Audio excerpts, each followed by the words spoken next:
les grandes métropoles de l'Antiquité. Elles ont vu le jour il y a plus de 2000 ans aux quatre coins de la Méditerranée. Ce sont les premières villes de renommée mondiale de l'histoire.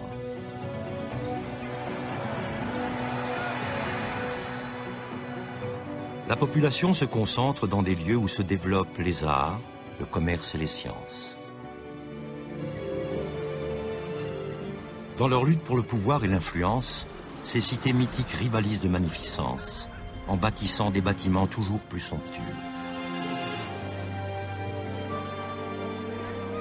Ces métropoles attirent des hommes venus de tous les pays et de toutes les cultures, à la recherche d'une vie meilleure.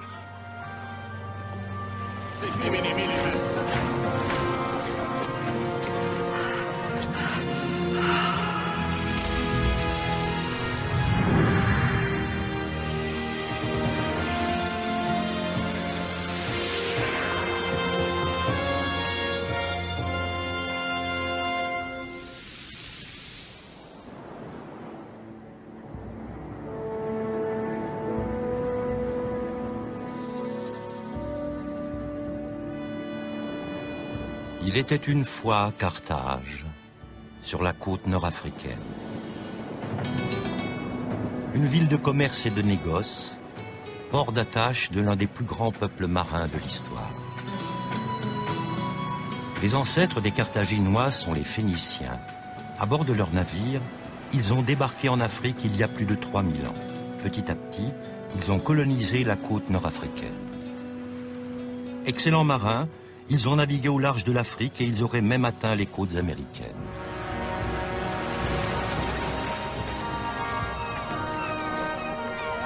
Le port de Carthage en l'an 180 avant Jésus-Christ. C'est ici que commence l'histoire de Magon. Il est sur le point d'entreprendre un long et périlleux voyage. C'est aussi l'histoire de la richesse de Carthage et de ses négociants qui jadis régnaient sur la Méditerranée. Une histoire d'esclavage au dénouement heureux, une histoire sur le pouvoir de l'amour, de l'argent et des dieux. Et l'histoire d'une ville dont le succès et la fortune finiront par provoquer la convoitise et la haine. Là où s'étendait la cité de jadis, on trouve aujourd'hui d'élégantes villas. Carthage n'est plus qu'un faubourg de Tunis. Rien ne laisse soupçonner sa grandeur d'autrefois.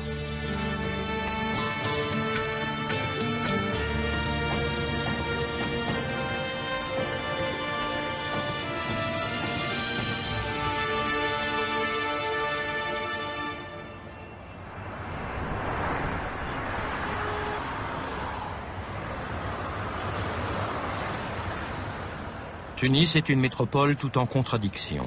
Ici, l'Afrique rencontre l'Europe, le présent se heurte au passé. Tunis a beau être la capitale de la Tunisie, elle est loin d'égaler la puissance de l'ancienne Carthage.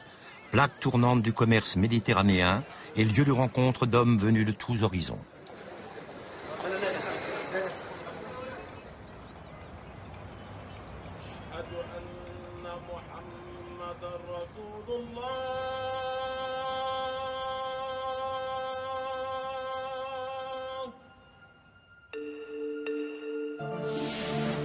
En 814 avant Jésus-Christ, des marins et des commerçants phéniciens fondèrent Carthage pour en faire un comptoir commercial. D'ici, ils pouvaient avoir un contrôle sur toute la Méditerranée occidentale. Des navires venus des quatre coins de la Méditerranée faisaient escale dans le port de Carthage.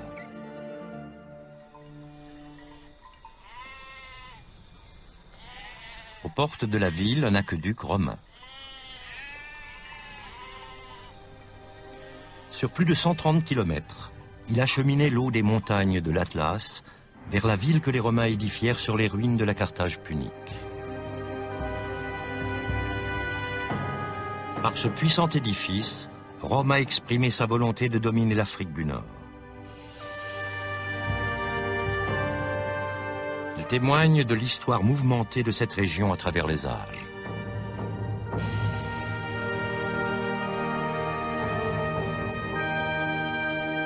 En se mêlant à la population locale, les colons phéniciens donnèrent naissance à un nouveau peuple, les Puniques.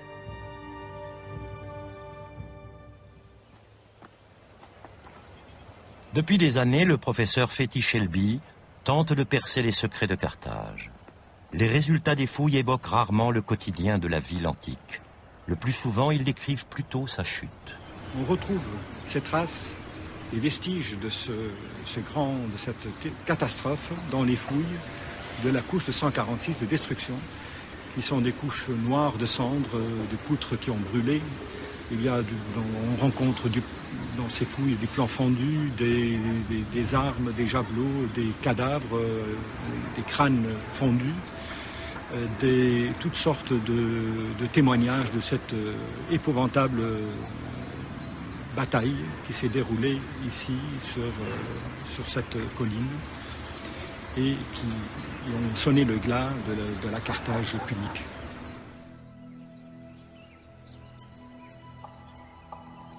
Parmi les éléments les plus importants et les plus mystérieux de la culture carthaginoise, il y a les stèles, des pierres tombales dressées dans des lieux saints ou des cimetières.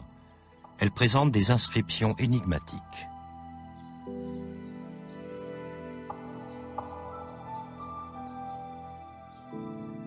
Des milliers de ces stèles sont stockées dans les réserves du Musée national de Carthage.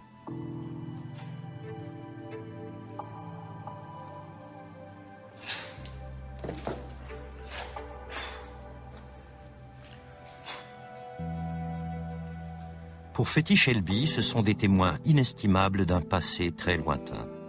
Elles ont plus de 2000 ans.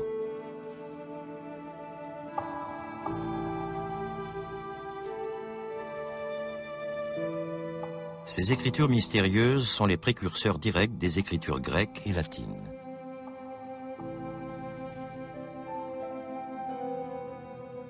Cet alphabet est arrivé à Carthage avec les Phéniciens. Nombre d'entre eux demandaient à la déesse Tanit, patronne de Carthage, de les protéger des dangers d'un long et redoutable périple en mer. Pour cela, ils faisaient don d'une stèle à la divinité, dont on retrouve le symbole un peu partout.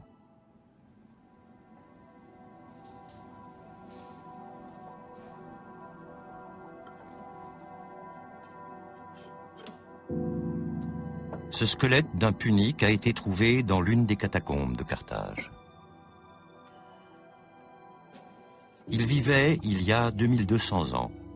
Ses os ne présentent aucune trace de maladie liée à des carences, comme c'est souvent le cas chez les marins. Ce jeune homme était bien nourri, sain et robuste. Siem Roudesli est anthropologue.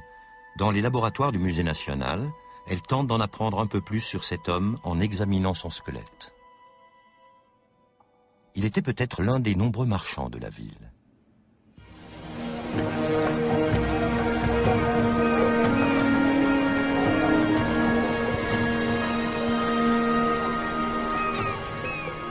Le port de commerce est le centre névralgique de Carthage. On y transborde des produits venus des quatre coins du monde. À Carthage, rien n'est impossible. Avec un peu de courage et d'habileté, n'importe qui peut y trouver richesse et bonheur.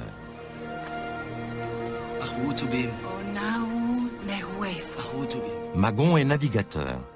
Il a embarqué sur un bateau qui vogue vers la côte africaine à la recherche de trésors minéraux. Avec l'aide des dieux, Magon va contribuer à la gloire et à la richesse de la ville. S'il réussit, il pourra enfin épouser Bériclite.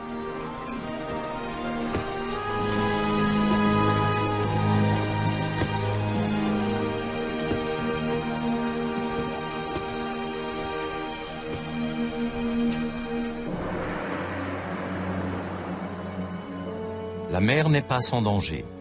Outre les hauts fonds et les tempêtes, il faut également affronter les pirates et les marchands d'esclaves.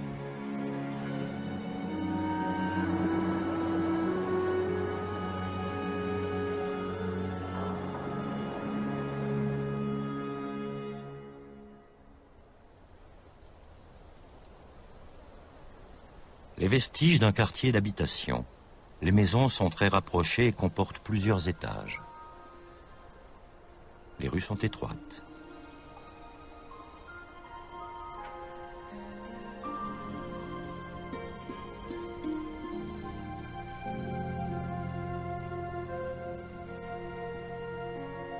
Au VIe siècle avant Jésus-Christ, Hanon partit explorer la côte ouest de l'Afrique. À son retour, il raconta les montagnes et les gigantesques créatures velues crachant du feu.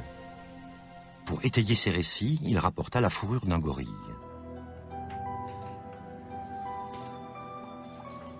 L'archéologue néerlandais Roald Docter s'intéresse plus au quotidien de cette capitale du commerce qu'à ses héros. Pour lui, une étude du plan de la ville est capitale avant d'entamer de nouvelles fouilles. Il veut retrouver les anciens murs de la cité. Nombre d'archéologues ont tenté de le faire avant lui, en vain. Roald Docter espère glaner quelques indices dans les plans de ses prédécesseurs. Ici, la rue change brutalement de direction. Cela pourrait signifier que le mur se trouvait tout près.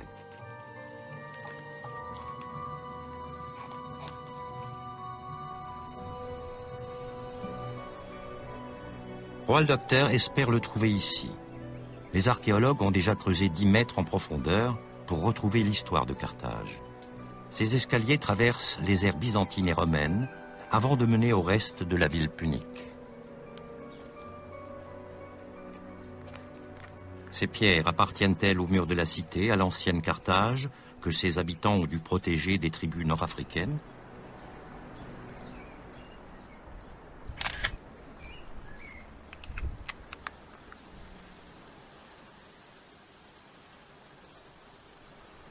À son apogée, Carthage comptait plus de 100 000 habitants.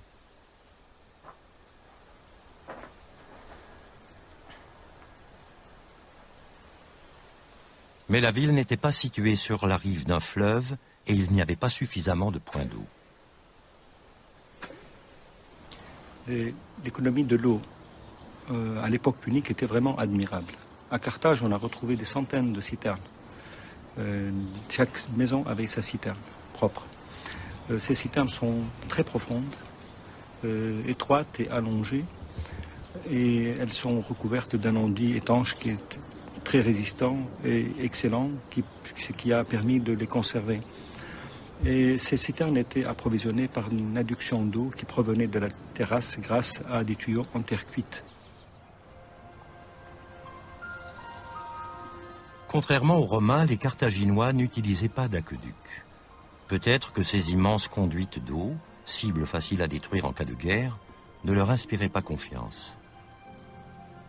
Ils préféraient se fier aux citernes. Ainsi, même en période de siège, leur approvisionnement en eau était assuré.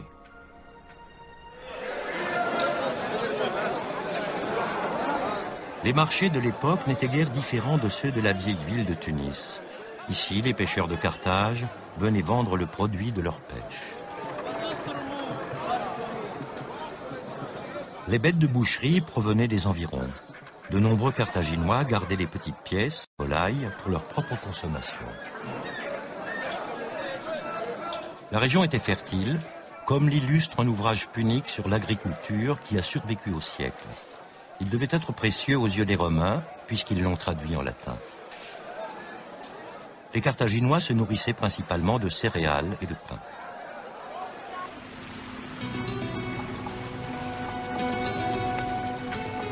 Mais ils vivaient essentiellement de la mer. C'est grâce à elle qu'ils connaissaient une telle prospérité. Une puissante flotte de guerre protégeait les navires marchands. Ces galères étaient réputées et craintes.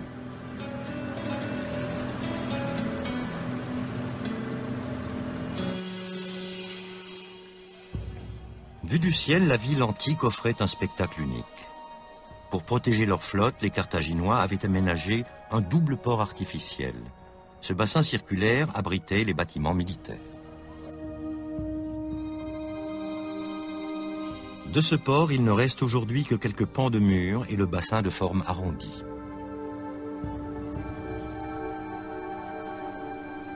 Les historiens grecs et romains nous livrent des témoignages stupéfiants. D'après eux, ce port pouvait lancer l'intégralité de sa flotte en un temps record. Pour s'emparer de Carthage, les Romains ont dû éclaircir ce mystère.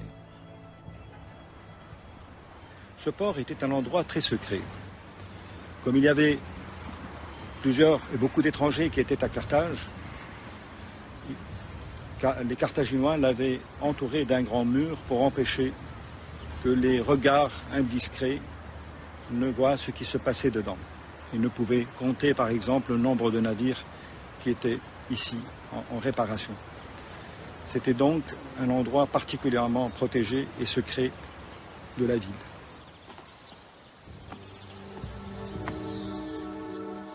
L'île située au centre de la zone portuaire accueillait jadis le siège de l'amirauté. C'est ici que battait le cœur de la puissance maritime carthaginoise. Et c'est également d'ici que s'est orchestrée la domination de Carthage sur la Méditerranée.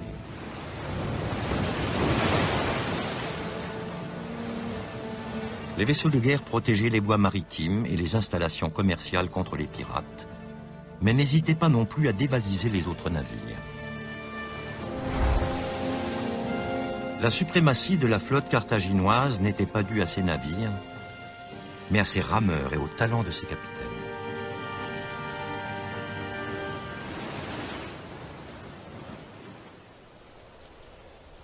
Les archéologues ont pu mettre à jour l'une des 220 rampes capables de libérer les bâtiments de guerre en un temps record.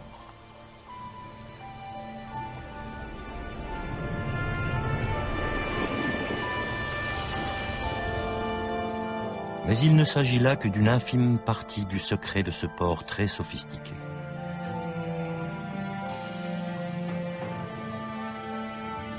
Le port circulaire se trouvait derrière ce bassin rectangulaire réservé aux navires marchands. Il était donc invisible depuis la mer et de surcroît, il était fermé par une porte.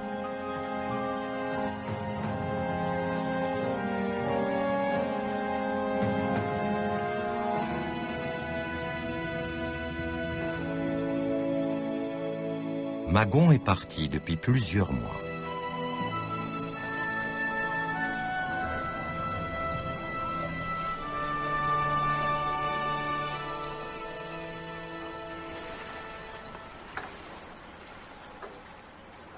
Voici le port de Kélibia, d'origine punique.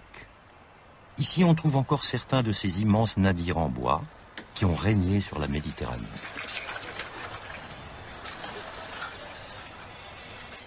Il y a 3000 ans, les Phéniciens avaient déjà commencé à construire des bateaux pour parcourir la Méditerranée.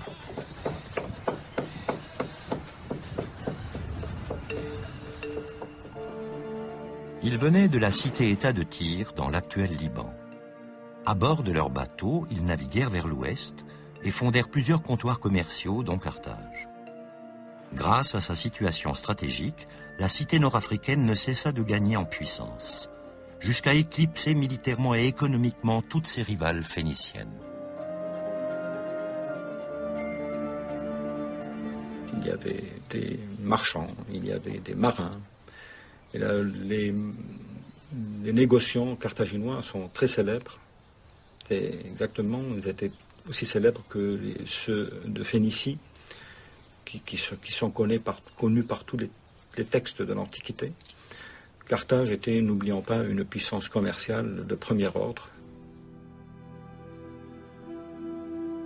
Une des forces du peuple carthaginois est sa capacité à assimiler les autres cultures. Les quelques statuettes conservées présentent des traits grecs et égyptiens. L'ouverture d'esprit des Carthaginois est certainement l'une des raisons principales de leur réussite dans le négoce.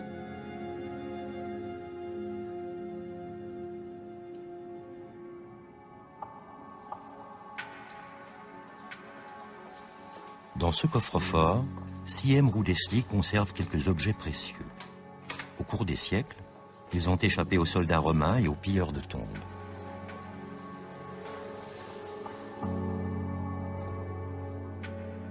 Ces bijoux sont les témoins les plus intimes d'un passé depuis longtemps révolu. Les bijoux puniques sont d'une rareté, d'une finesse introuvable de nos jours. Ce sont des bijoux qui ont été portés par des femmes riches, puniques, les bijoux avec des médaillons portant des statuettes en faïence, des boucles d'oreilles qui sont lourdes, bien travaillées. Il y a de la recherche dans la technique de la fabrication. Ces boucles d'oreilles, elles sont lourdes, elles ne peuvent pas être suspendues à l'oreille, mais elles peuvent être suspendues par l'intermédiaire d'un cordonnet. Les femmes riches portaient des bijoux avec des exigences. Donc les bijoutiers s'adaptaient à cette exigence de la femme riche punique.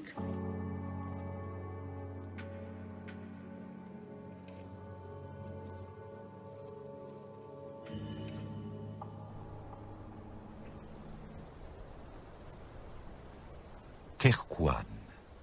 Cette ville punique située au bord de la mer, à l'est de Carthage, a également été rasée par les Romains. On ignore encore pourquoi Kherkouane n'a pas été reconstruite à l'époque romaine comme les autres villes.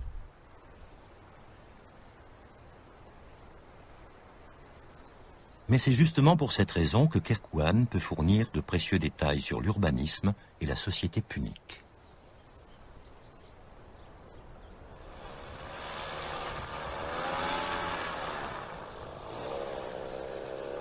Ici, les hélicoptères sont interdits. Alain Arnoux a été autorisé à utiliser un parapente motorisé pour profiter de la vue d'ensemble du site, une grande nouveauté.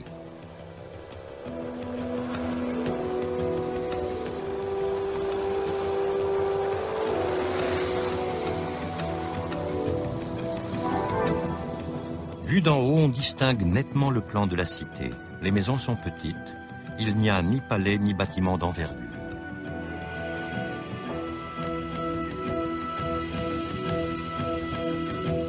Nous savons aussi par les institutions carthaginoises qu'il y avait bien sûr des suffètes, c'était les chefs de la politique de Carthage.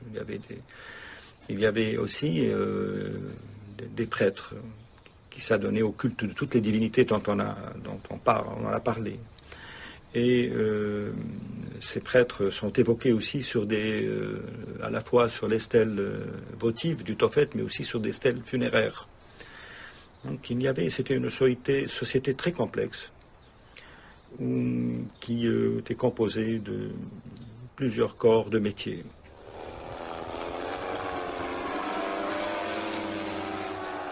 Le pouvoir était exercé par les suffètes, 2 représentants élus par les commerçants.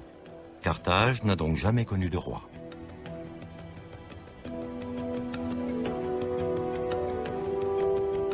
Une formule qui permettait de contenir les ambitions individuelles. Les décisions politiques étaient motivées par la seule réussite économique de la ville. En quelque sorte, il s'agissait d'une démocratie, mais pas pour tout le monde.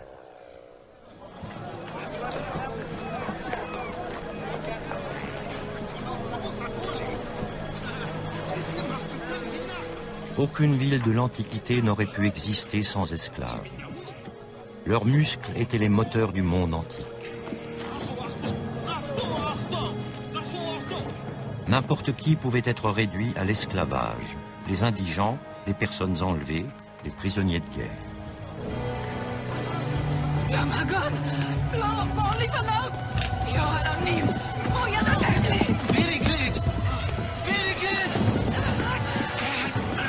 Le bateau de Magon a été attaqué par des pirates.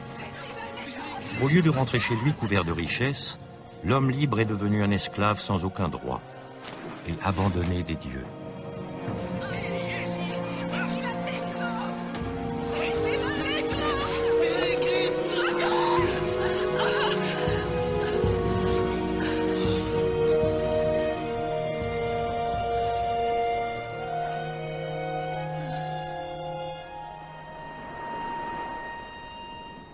Le cap Bon, le mal nommé.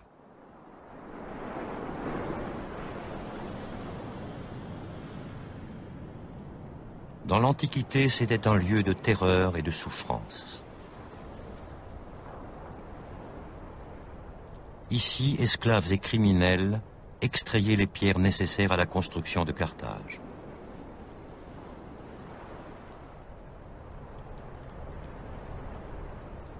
15 mètres sous terre, des grottes, creusées par la main des esclaves, s'enfoncent profondément dans la pierre. Sur les parois, on distingue encore les traces de leurs ciseaux.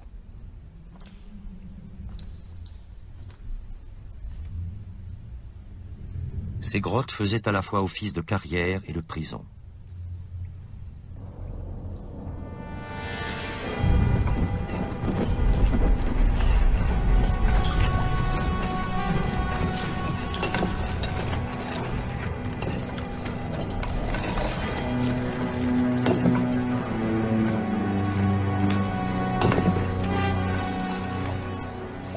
Lorsque le destin conduit un esclave dans les carrières du Cap Bon, c'en est fini de lui.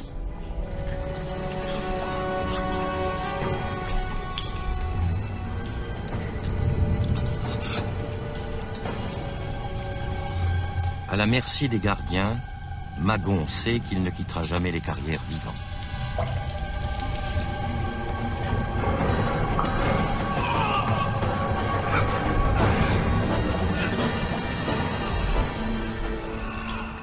Une journée de voyage à peine le sépare de son ancienne vie. Car chaque jour, des navires chargés de pierres quittent le Cap Bon à destination de Carthage.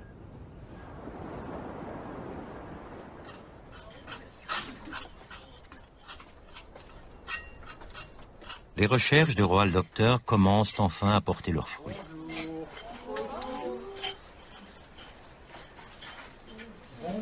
Avec ses assistants, il a retrouvé les restes du mur de la ville punique.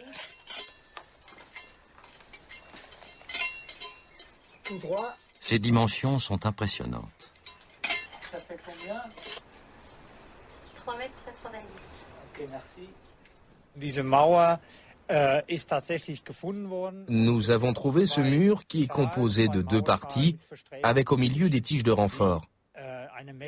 Son épaisseur totale atteint 4,80 m. C'est une énorme muraille.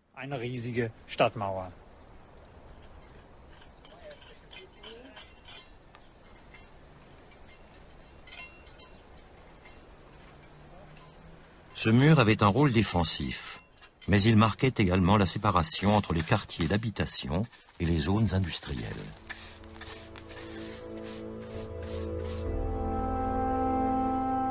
Les ateliers artisanaux, sales et nauséabonds, tels que les tanneries et les fonderies, devaient rester hors des murs de la ville. Au fur et à mesure, mais une véritable zone industrielle.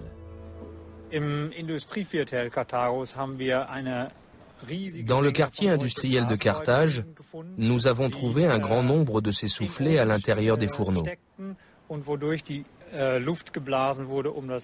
Nous les avons examinés dans le laboratoire d'Amsterdam. Dans la partie située à l'intérieur du fourneau, on a trouvé une forte teneur en calcaire. Cela signifie que lors du processus de fonte, lors du travail du métal, on ajoutait de la chaux afin de débarrasser le minerai de fer de ses impuretés.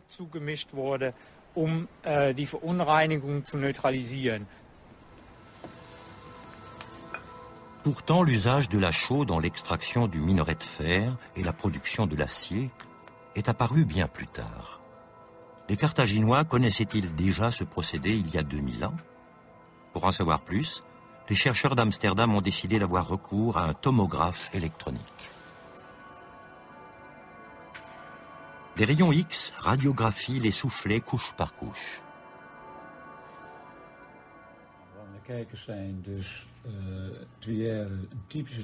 Les images ne laissent aucun doute. Les Carthaginois connaissaient bel et bien un procédé en plusieurs étapes permettant la fabrication du précieux minerai. Un procédé qui fut redécouvert au XIXe siècle, au début de l'ère industrielle. Dans l'un des soufflets, on trouve même une valve permettant de contrôler le flux d'air.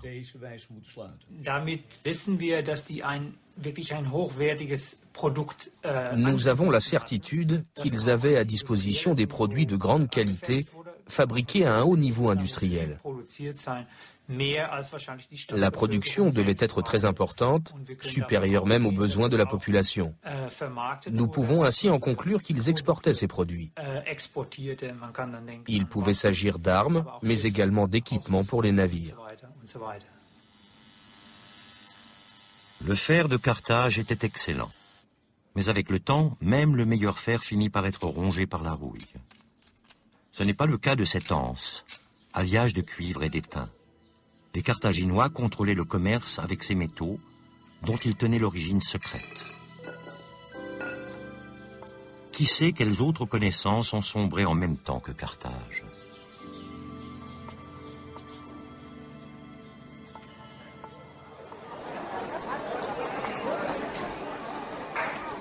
Dans les souks de Tunis, de nombreux artisans continuent à travailler à la main, comme il y a 2000 ans. Ils ont conservé les techniques qui proviennent en partie de l'époque de Carthage. Ici, on entretient des traditions ancestrales, preuve d'une certaine continuité entre les différentes cultures. Mais l'habileté et l'ingéniosité des artisans carthaginois ne suffisent pas à expliquer la position privilégiée de Carthage en Méditerranée.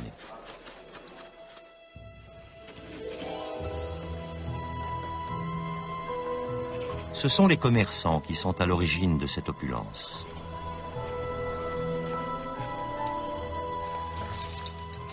À Carthage, on faisait aussi le commerce de la pourpre, un pigment extrait d'un escargot marin qui, durant l'Antiquité, devint pratiquement aussi précieux que l'or. La pourpre était aussi réputée que le sens des affaires des commerçants carthaginois. Leur réputation allait même jusqu'à Rome. Pline l'Ancien décrit d'ailleurs leurs ancêtres phéniciens comme les inventeurs du commerce.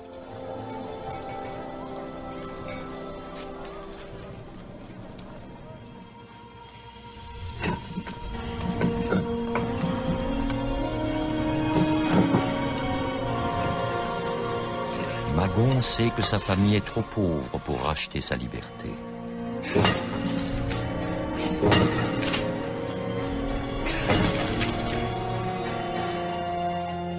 Seul Bériclite pourrait l'aider.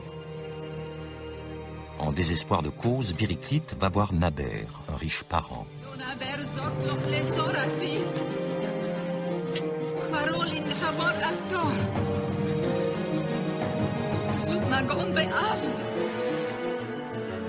La trace de Magon les mène au marché d'esclaves.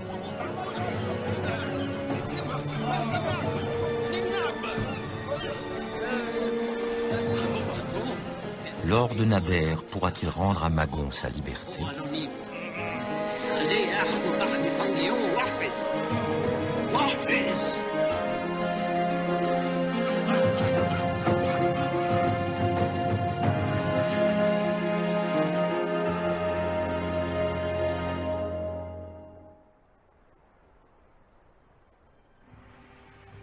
La ville de Douga se trouve à 4 ou 5 jours de Carthage, dans l'arrière-pays. Pour les caravanes, c'est une étape importante.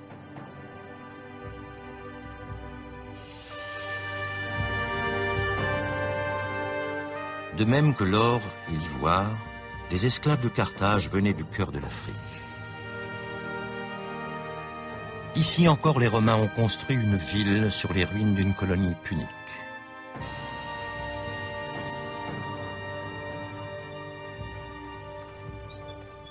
Sous les ruines de la ville romaine, les archéologues de Fribourg en Allemagne cherchent des traces de cette colonie. Les Puniques ont exploité la fertilité de cette région. On y produisait du vin, de l'huile et également des céréales. Du point de vue des transports, la ville de Douga était assez facile d'accès, grâce à la vallée de l'Oued Raled, qui est très fertile. Stratégiquement parlant, elle était également très bien placée sur cette colline aux rochers escarpés. Douga était donc aisément défendable. La ville disposait de matériaux de construction que l'on pouvait exploiter directement sur place.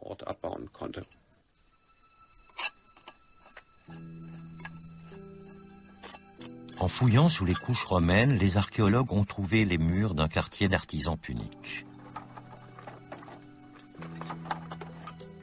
Ces éclats d'amphore proviennent pour la plupart de la production locale. Parmi elles, des tessons d'amphore romaines.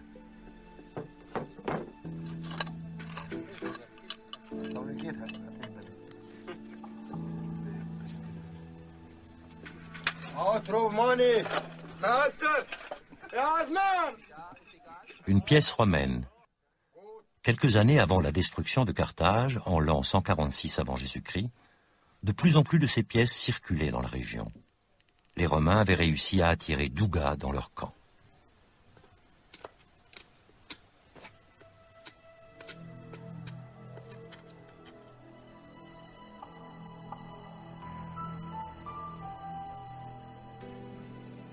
Les Romains ne se contentaient pas de combattre avec des armes.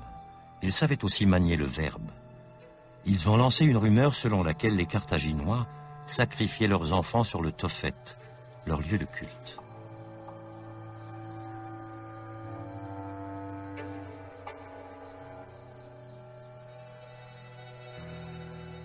Des rituels sanglants avaient-ils lieu sur le Tophet? Archéologiquement, est-il possible de prouver que les Carthaginois se livraient à des sacrifices d'enfants? Ou ne s'agit-il là que de propagande romaine?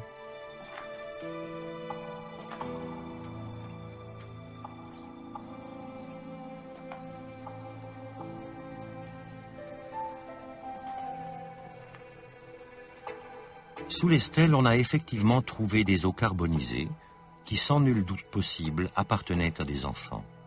Pour de nombreux chercheurs, c'est la preuve que des sacrifices ont bien eu lieu. Mais pas pour le professeur Shelby. Depuis un certain nombre d'années, on croit plutôt que le Tophet était une sorte de cimetière d'enfants. Et cela à cause des analyses, du résultat des analyses qui ont été faites à partir des cendres trouvées dans les urnes. On s'est rendu compte que ces cendres appartenaient à des fœtus ou à des enfants morts-nés. Ensuite, on s'est souvenu qu'à Carthage, les tombes d'enfants sont plutôt rares, alors qu'il y avait une très forte mortalité. Donc, probablement ici, en présence d'un cimetière d'un type un peu spécial, où l'on présentait les enfants qui étaient déjà morts, on les rendait aux divinités de Carthage, Baalamon et Atanit. Le quotidien des Puniques était dominé par les dieux et les esprits. Parmi eux, le dieu Baal-Hamon, le protecteur de Carthage. Et Tanit, la déesse de la fertilité et de la prospérité.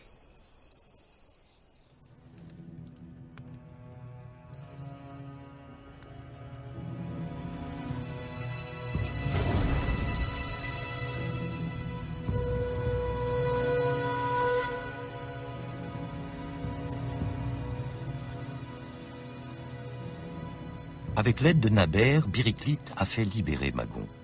À présent, il retrouve sa condition d'homme libre.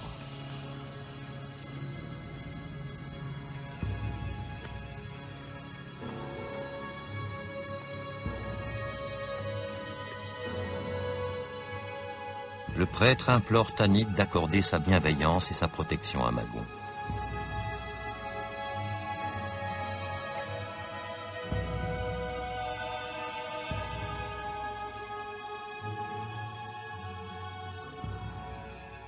Magon repart purifié et fortifié.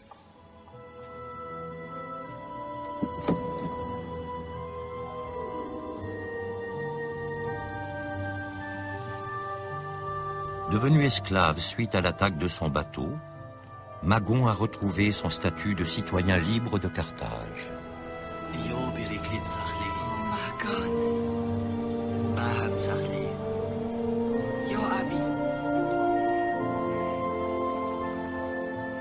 Sous la protection de Tanit, il reviendra sûrement sain et sauf de ses prochains voyages vers des terres lointaines.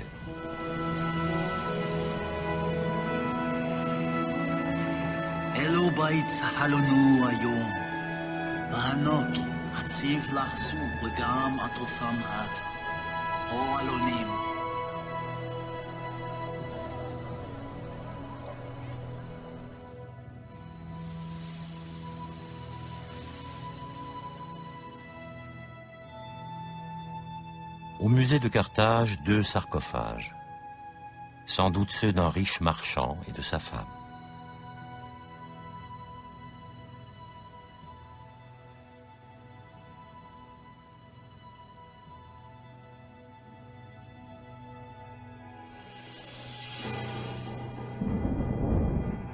À Rome, la décision est prise. Il faut détruire Carthage. L'Empire arme une gigantesque flotte de guerre et envoie ses légions en direction de l'Afrique.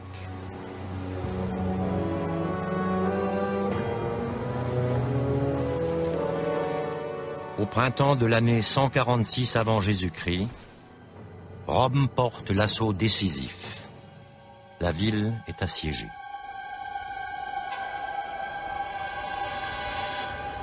Les soldats romains ont afflué du côté du port en gravissant les pentes de la colline vers la citadelle. Et en cours de route, ils ont détruit toutes les maisons tous les quartiers qu'ils avaient traversés. C'était un mouvement dévastateur. Des maisons ont été éventrées, se sont effondrées. La grande partie de la population a péri sous les décombres et dans les flammes. Les Romains anéantissent Carthage et condamnent l'endroit à jamais. Plus aucun homme ne vivra ici. Leur haine et leur peur devaient être immenses pour proférer une telle malédiction. Pourtant, à peine un siècle plus tard, les Romains eux-mêmes reconstruiront une cité sur les ruines de Carthage. Ils en feront la capitale de leur province africaine. Si Carthage avait résisté à Rome, toute l'histoire de l'Europe aurait été bouleversée.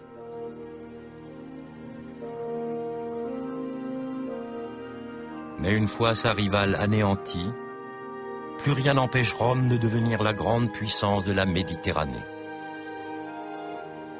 Carthage, elle, est reléguée au rang de mythe.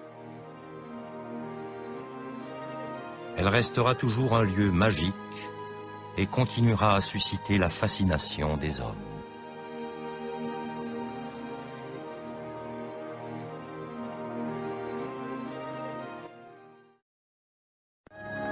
La semaine prochaine, la série Hauts lieux de l'Antiquité nous mènera à Rome, au IIe siècle de notre ère. Elle était alors la première ville de l'histoire à compter 1 million d'habitants. Comment gérait-elle les inévitables tracas et nuisances, les embouteillages, le logement, la salubrité, voire les émeutes? Archives et reconstitutions nous permettront de le vivre in situ la semaine prochaine. Les curieux peuvent déjà cliquer.